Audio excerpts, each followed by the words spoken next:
Indigenous टेलिभिजनको साप्ताहिक प्रस्तुति कार्यक्रम शेयरिङ इन्डियन हेरिरहनुभएका सम्पूर्ण दर्शक महानुभावहरूमा हार्दिक नमस्कार। म सुनाम याङजी शेर्पा।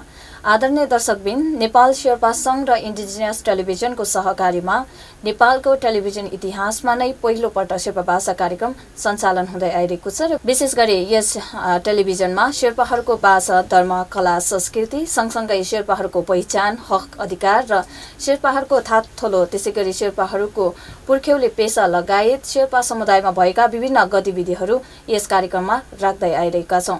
विशेषतः यो शेर्पा भाषामा विशुद्ध शेर्पा भाषामा सञ्चालन गरिएको कार्यक्रम भए तापनि पछिल्लो समय हाम्रो देशको राज्यको तर्फबाट आदिवासीहरूमा हेर्ने दृष्टिकोण र एकल भाषाको नीतिले गर्दा पछिल्लो समय युवा पुस्तामा चाहिँ आफ्नो मातृभाषाको कमी कमजोरी भइरहेको र विशेष गरी कुनै पनि विषयमा चाहिँ युवा पुस्तालाई जानकारी गराउन आवश्यक पर्ने विषयवस्तु चाहिँ हामीले नेपाली भाषामा पनि सञ्चालन गर्दै आइरहेका छौँ। यो महिनाको एक साता पनि हामीले नेपाली भाषामा नै कार्यक्रम राख्ने जमर्को गरेर आइसकेका छौँ। त्यसै गरी आज चाहिँ विशेष गरी यहाँ हामीले पछिल्लो समय हाम्रो राष्ट्रिय योजना आयोग केन्द्रीय तथ्याङ्क विभागले गर्न लागेको राष्ट्रिय जनगणनासँग सम्बन्धित रहेर चाहिँ विशेष कुराकानी गर्नका लागि हामीले आज यस कार्यक्रममा आइसकेका छौँ।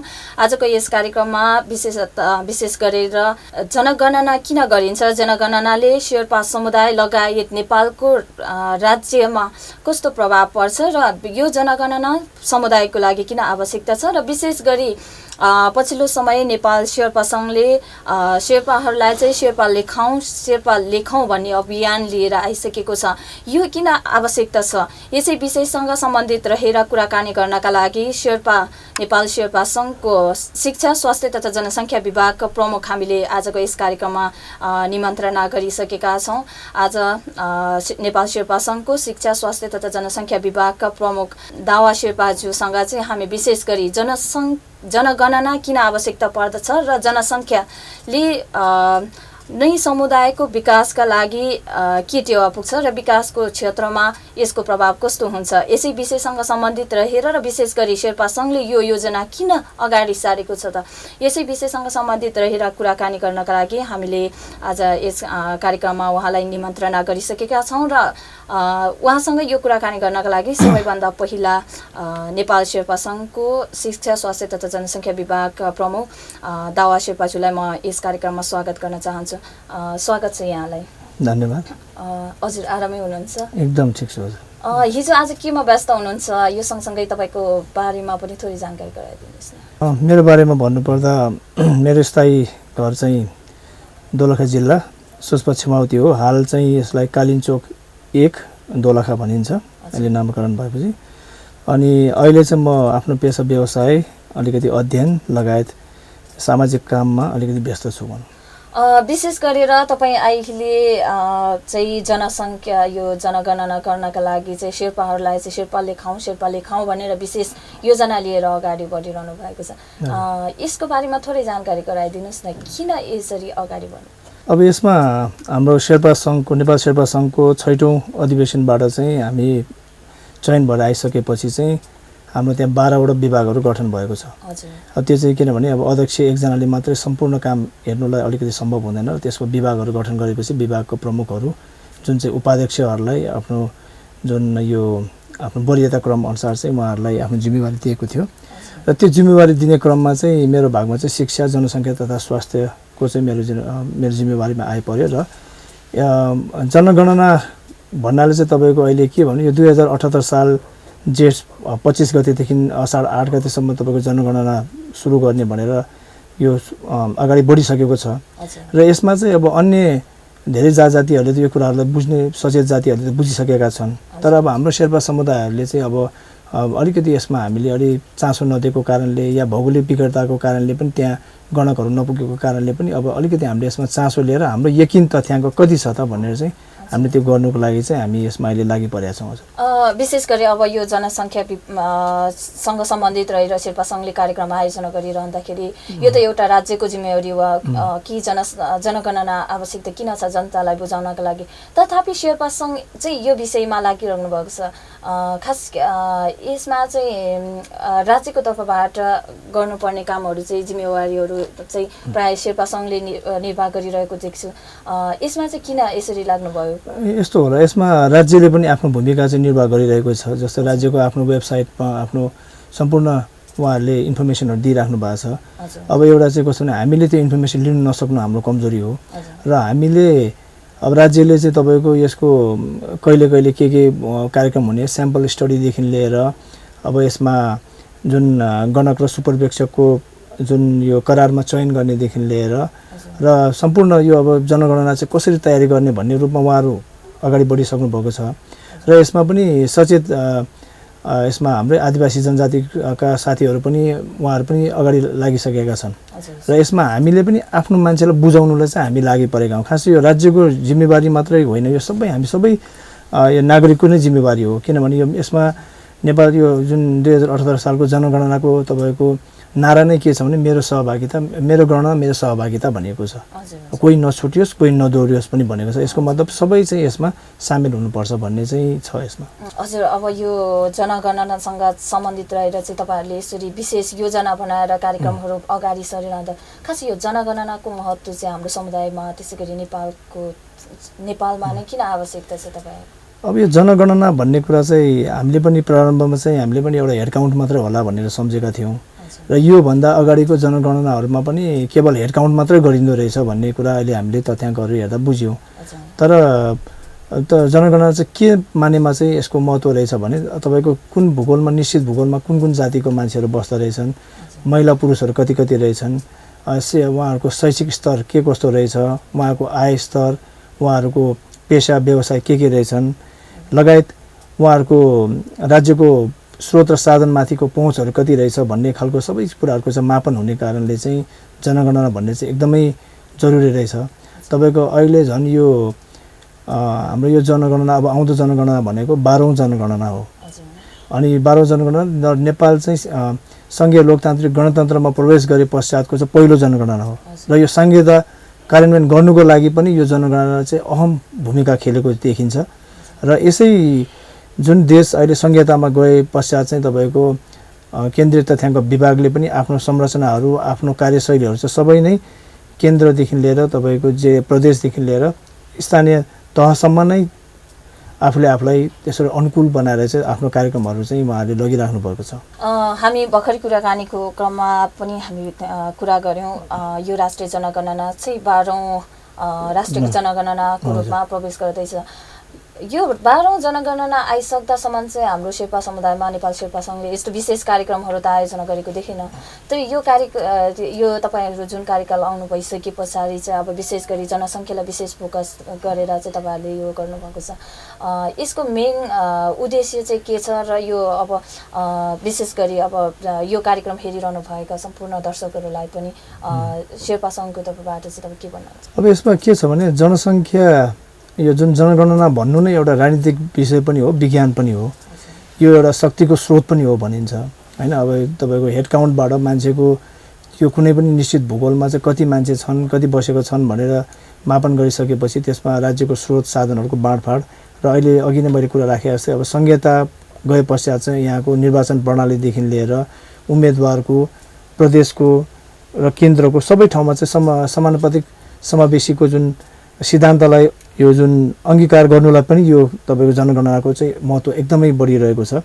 र पहिला अघि नै कुरा मैले अलिकति छोएको थिएँ के हो भने पहिला जनगणनाहरू चाहिँ धेरै जस्तो अब हेड काउन्ट जस्तो मात्रै थियो र त्यसमा मान्छेलाई कति चासो पनि थिएन र 2058 सालबाट 68 सालमा आउँदा चाहिँ अब कस्तो छ भने हामीलाई अलिकति चासो शेर्पा समुदायको योपालि भएको चाहिँ हामी हाम्रा कार्यक्रमहरूमा हामी 5 लाख शेर्पा छौँ भनेर हामी उद्घोष गरेर हिँड्छौँ र राज्यको तथ्याङ्क अनुसार हामीलाई 2068 सालको तथ्याङ्क हेर्दा हाम्रो 1,12,000 को हाराहारीमा मात्रै देखाएको छौँ, जबकि 2058 साल त्योभन्दा 10 वर्ष अगाडि गणना गरेकोमा हाम्रो 1,58,000 जति थियो, जति झन्डै 37,000 जतिको ह्रास आएको छ हाम्रो त्यस जनगणनामा। अब त्यो वैदेशिक रोजगारले हुनसक्छ या कुनै अन्य जातिहरूले पहिला शेर्पा भनेर सूचीकृत गरेको र पछि अन्य आफ्नै जातिहरूको नाममा जस्तै अब योल्मो वालुङ तोप्के-कोलाहरूको या भोटे समुदायहरूले पहिला भोटे शेर्पा भनेर नै संयुक्त रूपमा पहिला तथ्याङ्क आउने गर्दो रहेछ र त्यो क्रमले पनि अब हाम्रो चाहिँ राज्यमा अहिले फेरि एउटा 1% को थ्रेसहोल्ड पनि राखिदिएको छ।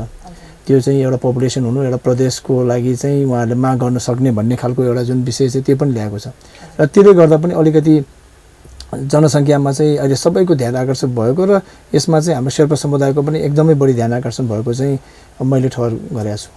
हजुर भर्खरै अब हामी कुराकानी गर्दै गर्दा चाहिँ हाम्रो योभन्दा अगाडिको तथ्याङ्कहरू चाहिँ केही कमी कमजोरी भयो, सही तथ्याङ्क आएन भन्ने छ। यसमा चाहिँ विशेष गरी योभन्दा अगाडि चाहिँ अब हाम्रो शेर्पा समुदायको सही तथ्याङ्क नआउनुमा चाहिँ कसको कमजोरी देख्नु भयो त? एउटा चाहिँ भौगोलिक विकटता पनि हो। अब एउटा 58 सालपछि अब जुन जनयुद्धको क्रममा पनि कति ठाउँमा अब गणकहरू सुपरवेक्षकहरू अब ठाउँ पुग्न नसकेको एउटा समस्या त्यो पनि हुनसक्छ र त्यसको चाहिँ अब माथि घरमा कहिले मान्छे नभेटिनु पनि हुनसक्छ। जस्तो अब हाम्रो मान्छेहरू कहीँ ट्रेकिङ व्यवसायतिर हुन्छ, कोही काठमाडौँतिर आएको हुन्छ, कोही अब माथि खेती किसान गर्नेहरू अब चौरीगाईहरू माथि अझ लेकतिर पुगेको हुन्छ।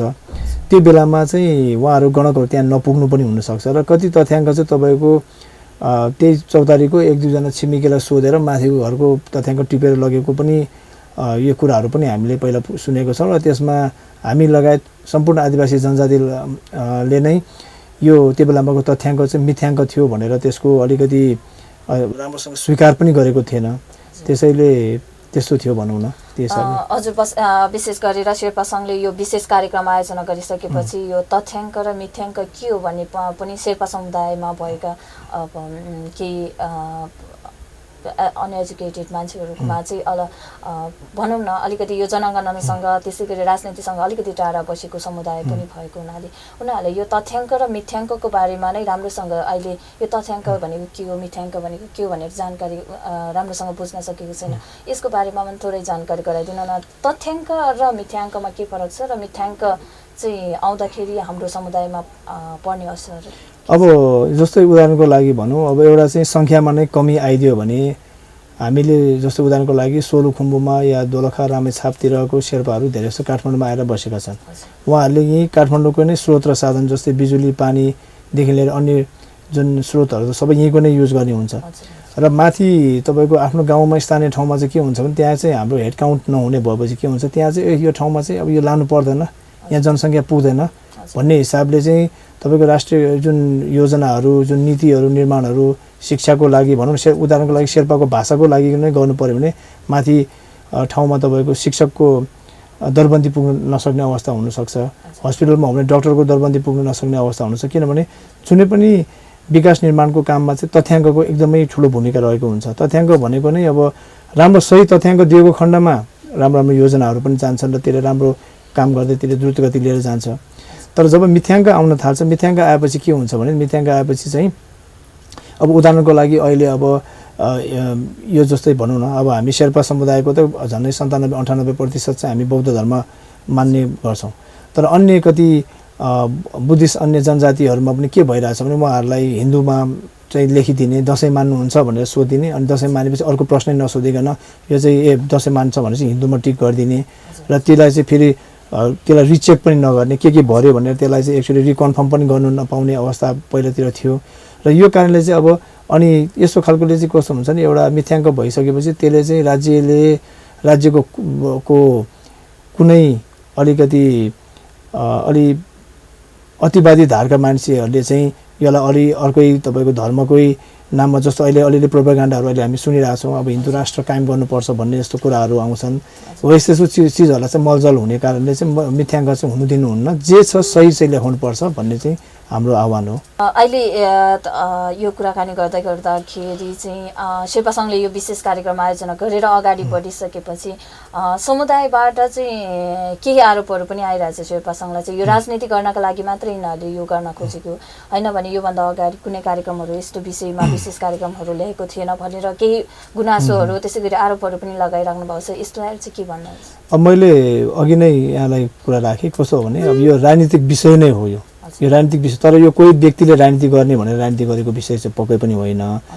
अब हाम्रो समुदायमा के छ भने अब राजनीतिक भन्ने उच्चारण भइसकेपछि त्यसलाई एकदमै नेगेटिभली हेर्ने चाहिँ एउटा त्यो हाम्रो एउटा दोषी चस्मा चाहिँ हामीले हटाउनुपर्छ जस्तो लाग्छ। किनभने हामीले जुनसुकै किदुक सङ्घ संस्थाहरू जुनसुकै सङ्गठनहरू हाम्रो शेर्पाभित्र छन् या देश बाहिर छन्, सबैको ध्येय भनेको शेर्पाको भाषा, धर्म, संस्कृति, आर्थिक अवस्था र शेर्पाको ह्युमन डेभलपमेन्ट इन्डेक्स भन्छु म त्यसलाई, मानव सम्पदा, त्यो जुन मानव विकासको सूचाङ्कलाई चाहिँ विकास गर्ने भन्ने हाम्रो उद्देश्य हो।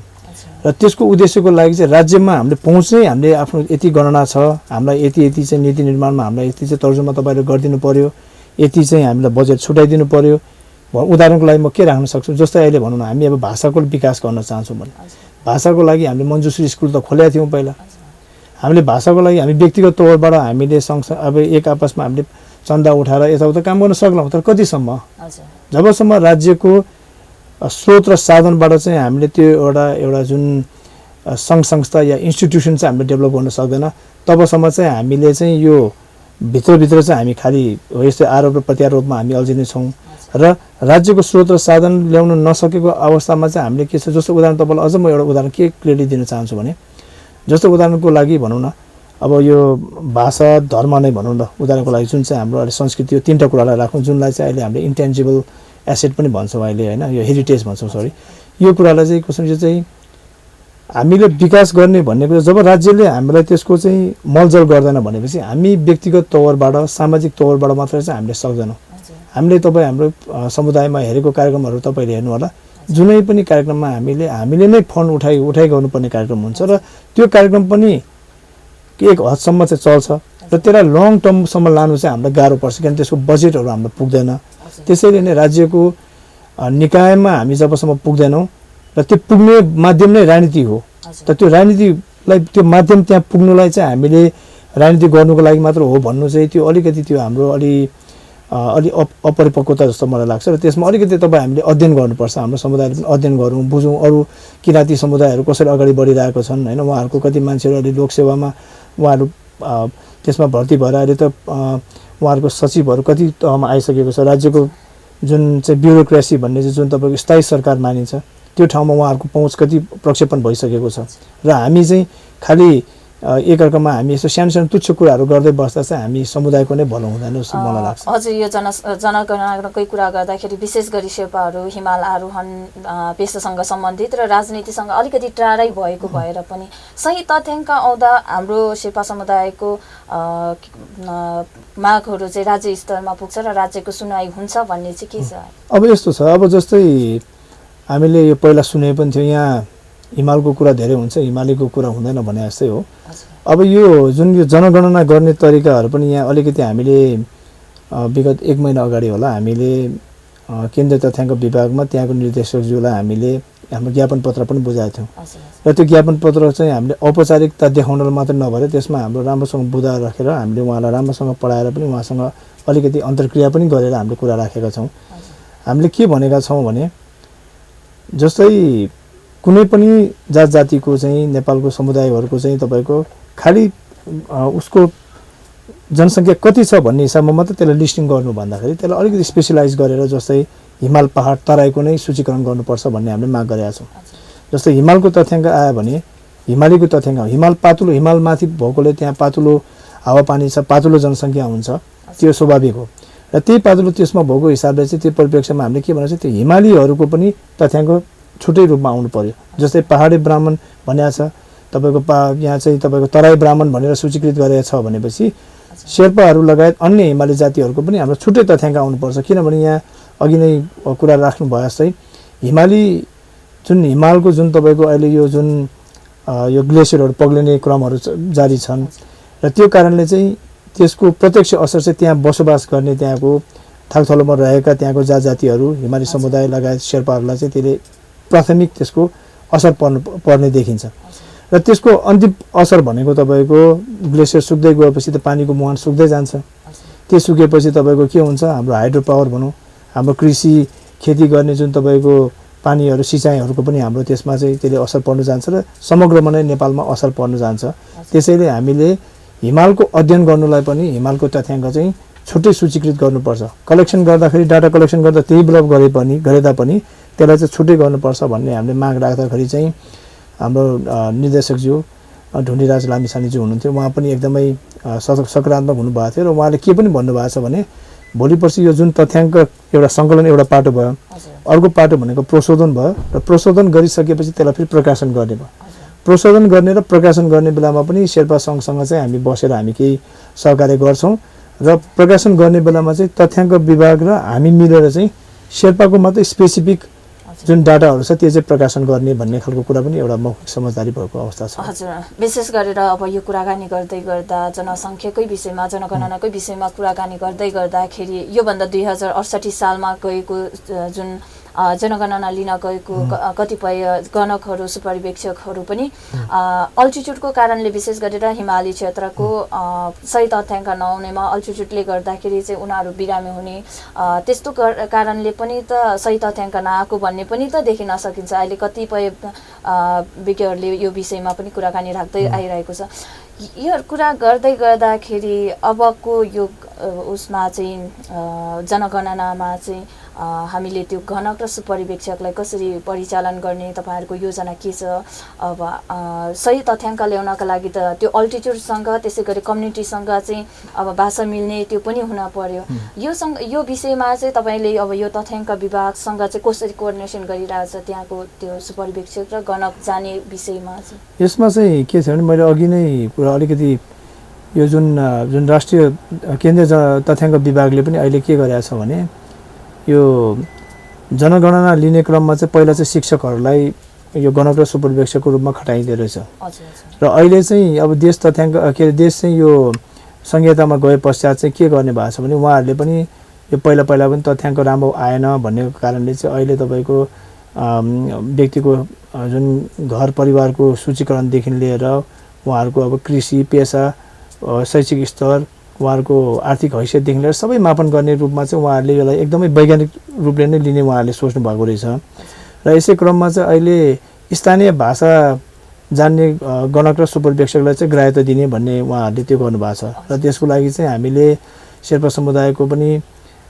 जुन 10+2 पास गरेकोहरूलाई चाहिँ गणकको लागि र यो ब्याचलर पास गरेकोहरूलाई चाहिँ सुपरिवेक्षकको लागि चाहिँ उहाँहरूले अनलाइन फर्म पनि भर्नु मिल्ने भनेर यो सेन्ससको जुन वेबसाइटमा पनि हेर्न सकिन्छ र यसमा नेपाल शेर्पा सङ्घले पनि यसको समन्वय गरिदिइरहेछ। कोही नसकेको अप्ठ्यारो भएको खण्डमा चाहिँ हाम्रो सचिवालयमा कन्ट्याक्ट गर्नु होला भनेर हामीले त्यो पनि एउटा उहाँहरूलाई त्यो गरेका छौँ र त्यति मात्रै नभएर हामीले अस्ति विद्यार्थीहरूसँग पनि हामीले विद्यार्थीहरू लगायत शेर्पा सङ्घका भातृ सङ्गठन कितुकहरूलाई बोलाएर पनि हामीले एकदम एउटा इन्टरेक्सन राम्रो गरेर चाहिँ हामीले अब सबै ठाउँमा आफ्नो आफ्नो जो आफ्नो बालबच्चाहरू जो चाहिँ 10+2 पढिरहेका छन् उनीहरूलाई चाहिँ सुपरिवेक्षकको लागि 1 महिना र गणकको लागि चाहिँ 2 महिनाको लागि चाहिँ हामीले उहाँहरूलाई चाहिँ अलिकति प्रोत्साहन गरौँ र यस महाअभियानमा चाहिँ हामी लागौँ भनेर चाहिँ हामीले उहाँहरूलाई पनि आह्वान गरिरहेको अवस्था छ अहिले। हजुर, हामी कुराकानीको अब अन्तिम चरणमा पनि आइसकेका छौँ।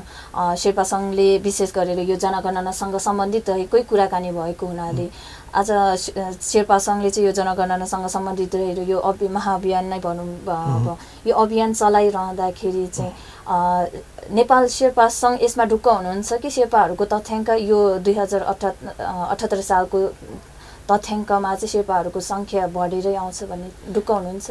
अब यसमा दुईटा पाटो छ। मैले अस्तिको हाम्रो कितुकहरूको जुन बैठकमा पनि मैले कुरा राखेको थिएँ, हामीले इन्फर्मेसन दिने काम गऱ्यौँ तर यसको बाहेक चाहिँ अर्को इमोसनल पार्ट चाहिँ बाँकी छ भन्नाले यसलाई भावनात्मक रूपबाट ग्रहण गर्नु बाँकी छ। जस्तै अब राज्यले नै गरेको यो जनगणना भएको कारणले चाहिँ मेरो गणना मेरो सहभागिता भन्ने मतलब चाहिँ हरेक इन्डिभिजुअल चाहिँ यसमा रेस्पोन्सिबल हुनुपर्छ भन्ने कुरा हो। अब त्यस्तै गरी शेर्पा सङ्घ पनि हामीले चाहिँ एउटा इकाइ भएकोले हामीले पनि त्यसमा एउटा रेस्पोन्सिबिलिटी लिएका छौँ र त्यसै भित्रको पनि एउटा फेरि अर्को इकाइ हामी एउटा विभाग भएको कारणले हामीले पनि त्यसलाई जिम्मेवारी लिएका छौँ र यसको अन्य इकाइहरू भनेको सबै तपाईँ हामी एक अर्काले चाहिँ यसलाई इम्पोर्टेन्ट लिएर चाहिँ गऱ्यो भने चाहिँ म यसमा ढुक्क छु कि हाम्रो योपालि यकिन तथ्याङ्क आउँछ भनेर। अब हामीले यसमा बढाउने घटाउने भन्दा पनि हामीले चाहिँ यकिन तथ्याङ्क चाहिँ अहिले निकाल्नु पर्ने भएकोले र यो अहिले हामीले गरेन भने अर्को 10 वर्ष हामीले कुर्नुपर्ने हुन्छ। अर्को 10 वर्ष कुर्ने भनेको एउटा जेनेरेसन एउटा पिँढी नै तपाईँको यसले नकारात्मक भनौँ न दिशातिर चाहिँ यसले लम्काइदिन्छ। त्यसैले गर्दा चाहिँ अब यो हामी सबैले हाम्रो जिम्मेवारी हो भनेर चाहिँ हेर्ने हिसाबले हामी गयो भने हामीले अगाडि बढ्छौँ। किनभने हाम्रो जनसङ्ख्या पहिलाभन्दा घट्दो क्रममा देखिन्छ र घट्ने जनसङ्ख्यामा पनि हामी अलि माथि नै छौँ। अब जस्तो गुरुङ समुदाय हाम्रो समुदाय लगायत अन्य समुदायहरू चाहिँ अलिकति घटेको देखिरहेछ तथ्याङ्कले। र त्यो कारणले पनि हामीले राज्यको स्रोत साधनदेखि लिएर हामीले अब एजुकेसन स्कलरसिपदेखि लिएर अब हरेक निकायको जुन सुविधा समानुपातिक समावेशीदेखि लिएर चाहे त्यो राजनीति गर्नुको लागि होस्, चाहे अब अध्ययनको सिलसिलामा होस्, चाहे जुनसुकै कृषिको सहयोगदेखि लिएर राज्यको स्रोत र साधनलाई हामीले प्रयोग गर्नुको लागि हामीलाई चाहिने हो भने हामीले यो जनगणनामा आफ्नो यकिन तथ्याङ्क हामीले दिन सक्यो भने तपाईँ हामीले हरेक चिजमा हामीले एउटा जुनसुकै खिदुकमा जुनसुकै सङ्घ संस्थामा लाग्यो भने पनि यो तपाईँ हामीले एउटा अमूल्य अवसरको रूपमा ल्याएको छु मैले यसलाई चाहिँ। किनभने यो गऱ्यो भने तपाईँ हामीले एउटा समाजले केही योगदान दिए, एउटा ठुलो योगदान दिए। किन यसमा त धर्मको काम पनि भयो, तपाईँको भाषाको काम पनि भयो, सबै कामलाई उत्थान गर्नुलाई चाहिँ हामीले एउटा थलो बनाइदिने एउटा अभियान भएको कारणले चाहिँ म चाहिँ यसमा एकदमै खुसी छु। र म यसमा च्यालेन्जिङ पार्ट अब यो मलाई जनगणना सम्बन्धी मलाई पहिला विषयवस्तु धेरै थाहा नभए पनि यही क्रममा मैले बुझ्दै जाँदा चाहिँ मैले धेरै कुराहरू पनि बुझ्न पाएँ। र यसमा हाम्रो समुदाय यसमा लाग्यो भने चाहिँ हाम्रो एउटा हिमाली भेगको चाहिँ हामी लिडरसिप गरेर चाहिँ तपाईँको एउटा देशमा राम्रो यो जुन विकासमा चाहिँ हामी पनि टेवा पुर्याउन सक्छौँ भन्ने चाहिँ मलाई लाग्दछ। हस् त, हामी कुराकानीको अब समयको अन्तिम चरणमा पनि आइसकेका छौँ। यो कुराकानी गर्दा गर्दै अब अन्तमा अहिले हाम्रो कुराकानीको क्रममा छुटेको, त्यसै गरी अब सेवा सङ्घको तिमाझ पनि शिक्षा स्वास्थ्य तथा जनसङ्ख्या विभागको आगामी कार्यक्रम र तपाईँको यो अब आज हाम्रो इन्डिजिनियस टेलिभिजनमा चाहिँ सेवा भाषाको कार्यक्रम सेयरिङ एन्टिनमा चाहिँ हाम्रो कुराकानी सुनिरहनुभएका दर्शकहरूलाई पनि के भन्न चाहनुहुन्छ? अब सर्वप्रथम त म के भन्न चाहन्छु भने अब यो एकदमै गहन विषय हो र यो विषयलाई तपाईँहरूले अलिकति मलाई यसको विचारहरू राखिदिनु भएको म पहिला त तपाईँहरूलाई धन्यवाद दिन चाहन्छु। र अर्को कुरा के हो भने अब यो चाहिँ धेरै औपचारिकतामा मात्र रहनुभन्दा मलाई के लाग्छ भने यसलाई एकदम इम्पोर्टेन्ट रूपले हामीले समुदायले यसलाई ग्रहण गर्नुपर्छ पहिला। किनभने हामी सबैले भाषा धर्म संस्कृतिको हामीले उत्थान गर्नु, प्रवर्धन गर्नु, अब संरक्षण मात्रै नभन्नु, संरक्षण र प्रवर्धन गर्नुको लागि हामी लागि परेका छौँ। र त्यसको लागि चाहिँ हामी राज्यको निकायमा पुग्ने बेलामा हामी सबै तथ्यको बेलामा होस्टेलमा हैसे गरेर हामी लाग्यो भने हामी त्यो गन्तव्यमा हामी पुग्नु धेरै छैन जस्तो लाग्छ मलाई। नत्र भने यो असाढसम्ममा हामीले यो जनगणनामा देश विदेशमा रहेका शेर्पाहरू लगायत हामी सबै चाहिँ यसमा एकजुट हुन सकेन भने अर्को 10 वर्ष हामीले खेर फ्याल्छौँ जस्तो मलाई लाग्छ। र किनभने हाम्रो जनसङ्ख्या अब घट्दो क्रममा छ अनि हामीले राज्यको कति अङ्गमा हामी छिर्नु पाएन भनेर हाम्रो एउटा समुदायको एउटा आक्रोश छ।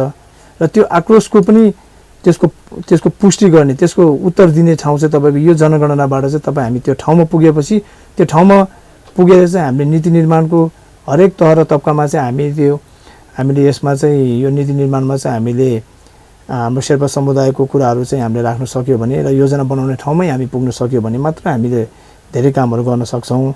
र हामी त्यो उन्मुख पनि भएका छौँ। हाम्रो अब धेरै नकारात्मक मात्रै कुरा म साथीहरूलाई गर्न चाहन्न, पोजिटिभ कुरा पनि म गर्न चाहन्छु। आर्थिक रूपमा हामी राम्रै नै एउटा हैसियत लिएर हिँडेपछि पनि अब राज्यको स्तरमा चाहिँ र ब्युरोक्रेसीमा जुन लोकसेवाको तयारी र जुन चाहिँ यो जनगणनामा चाहिँ हामीले अलिकति हाम्रो पोजिसन राख्न सक्यो भने चाहिँ अब हामी अहिले आदिवासी जनजातिभित्र पनि हामी सुविधा वञ्चित समूहमा पर्दछौँ।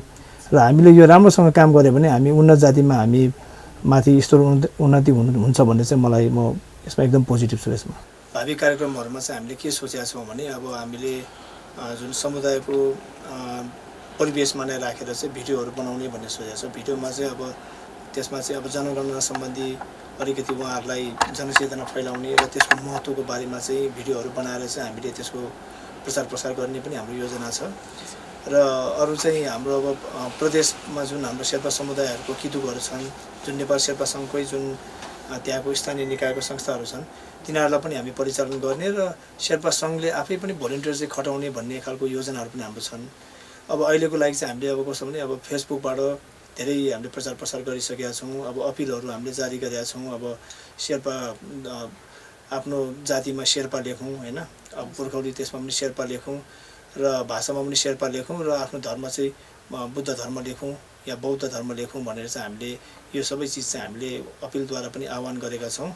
र इन्फर्मेसनको साथसाथै अब यसलाई इमोसनली ग्रहण गर्नुपर्छ। यो चाहिँ सबैले समुदायलाई म पुनः एकचोटि उहाँहरूलाई म निवेदन गर्न चाहन्छु, नम्र निवेदन गर्न चाहन्छु कि यो अहिलेको लागि एकदमै डु अर डाईको अवस्था छ। यो अहिले हामीले राम्रोसँग यो जनगणनामा हामी लाग्यो भने हाम्रो भावी सन्ततिहरूले धेरै सुख पाउनेछ र हामीले यसमा चाहिँ बहुजन हितायको कार्य चाहिँ हामीले गरेको चाहिँ हुनेछ भन्ने मलाई लाग्दछ। हस्त यो नेपाल शेर्पा सङ्घको विशेष अभियानमा व्यस्तता हुनुभएर पनि हाम्रो यो इन्डिजिनस टेलिभिजनमा चाहिँ यहाँले महत्त्वपूर्ण समय दिनुभयो, यसको लागि तपाईँलाई हृदयदेखि धन्यवाद। धन्यवाद। तुझे राष्ट्रिय योजना आयोग केन्द्रीय तथ्याङ्क विभागले विशेष गरेर अब आउँदो जेठ महिनामा ल्याएको जनगणनामा शेर्पाहरूको सहभागिता कसरी गराउन सकिन्छ र नेपाल शेर्पा सङ्घले यो विशेष कार्यक्रम अभियान किन सञ्चालन गरेको, यसै गरी यसको आवश्यकता किन महत्त्वपूर्ण छ, जनगणनाले नेपाल सँगसँगै विशेष गरेर शेर्पा समुदाय बसोबास गर्ने हिमाली क्षेत्रको विकास गर्नका लागि के कसरी सम्भव छ र कसरी यसको प्रभाव पर्छ भन्ने विषयसँग सम्बन्धित रहेर आज हामी नेपाल शेर्पा सङ्घको शिक्षा, स्वास्थ्य तथा जनसङ्ख्या विभागका प्रमुख दावा शेर्पासँग हामीले विशेष कुराकानी गऱ्यौँ। आजको यो कार्यक्रम त्यसै गरी यो कुराकानी यहाँलाई कस्तो लाग्यो, यहाँहरूले पनि सल्लाह सुझाव र प्रतिक्रियाको अपेक्षा गर्दै यहाँहरूले indigenous.television@gmail.com शेरिङ येन्टिन फेसबुक पेजमा गएर पनि यहाँहरूले सल्लाह सुझाव दिनुहुनेछ भन्दै शेर्पा समुदायको भाषा, कला, संस्कृतिसँग सम्बन्धित र शेर्पा विशेष गरी शेर्पाहरूको हक अधिकार र पहिचानसँग सम्बन्धित कार्यक्रमहरू लिएर पुनः आउने बाचा गर्दै आजको कार्यक्रमबाट हामी सम्पूर्ण युनिट बिदा हुन चाहन्छौँ। हस्त नमस्ते।